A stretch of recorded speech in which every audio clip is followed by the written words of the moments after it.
my sort of background in the entrepreneurial world was in the field of environmentalism, so I have 10 plus years in the area. And again, I don't claim to have any monopoly on answers in this way, but it seems to me that the market answer to ecological sustainability, which I agree with you, is an absolutely essential topic to be dealt with, is to try and move as many goods and services and land and resources into the hands of owners as possible, because owners like to take care of their stuff, and governments don't really care about their stuff. That's sort of a basic reality of life.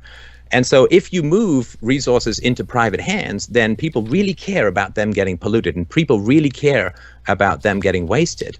And so, for instance, like in Canada here, on the East Coast in Newfoundland, there's this cod industry. And when the first settlers came to Canada 400 years ago, they wrote that the cod was so plentiful, it felt like you could walk from your ship to the shore. There were so many cod.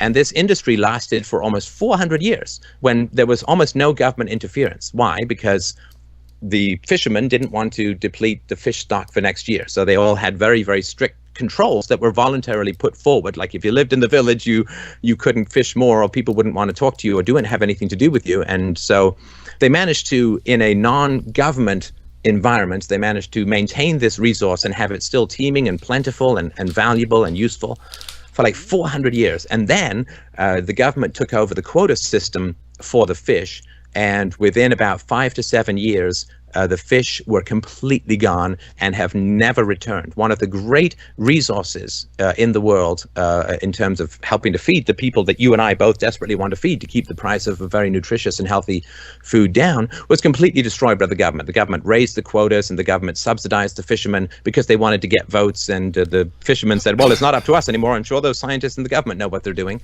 Okay. And the fish was a complete, and this is just one example of many. I think that's of course, one of the greatest environmental disasters that occurred was the Soviet Union itself. I'm not saying that you're into Marxism or anything, but the Soviet Union was incredibly destructive because nobody actually owned the resources. It seems, historically, if you kind of look at stuff, and it's not a perfect, I think, one-to-one ratio, but there's a very strong trend that the best way to protect resources is to get them into the hands of interested owners as quickly as possible. That's why you and I don't change the oil on a rental car, because it's not ours.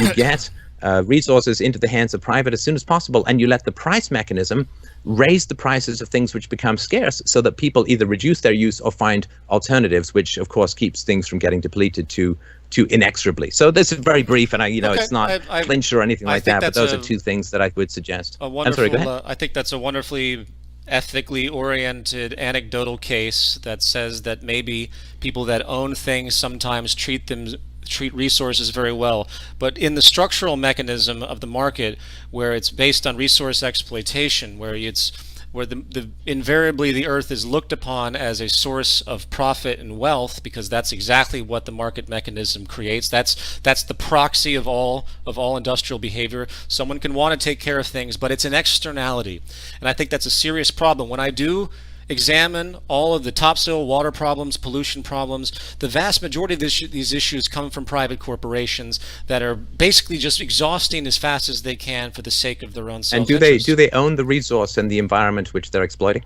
Sometimes they do, sometimes they don't. It doesn't really matter as much. If you look at, say, topsoil problems, you have a chain of issues that come into play with the depletion of topsoil that can be both related to the owner of that piece of land or the industry that is supporting the agricultural development, which, as you should know, is very insidious, because they're trying to maximize as much as they can the cheapest possible way. And within that agriculture, sorry to interrupt, but agriculture throughout the world is so unbelievably distorted by status incentives. I mean, farm policy is just monstrous throughout the West in particular. I mean, these lakes of wine and mountains of butter over in France, and the massive amount of overproduction of food that is heavily subsidized by farm subsidies in the US, the products of which are then dumped over in the third world, which destroys local farming and creates intense dependence on government and so on. I don't think that you can really point to farms as a really great example of non-status free market activity. Well, once again, and I know we disagree on this point, I don't look at the state as anything more than an extension of special interests within the market economy. So it's like how feminists look at lovemaking, that all lovemaking is rape, and rape is just an extension of lovemaking. Anyway, but no, it's not at all like that.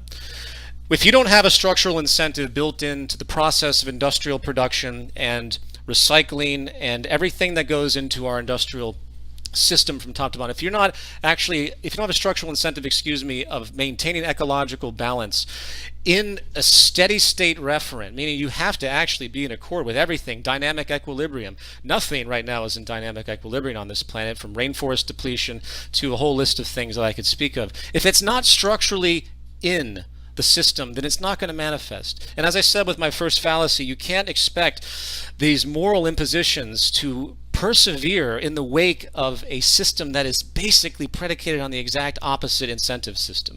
It doesn't know that because it's a crazy system. It's a schizophrenic, insane system that doesn't even know what it's doing because it's using a proxy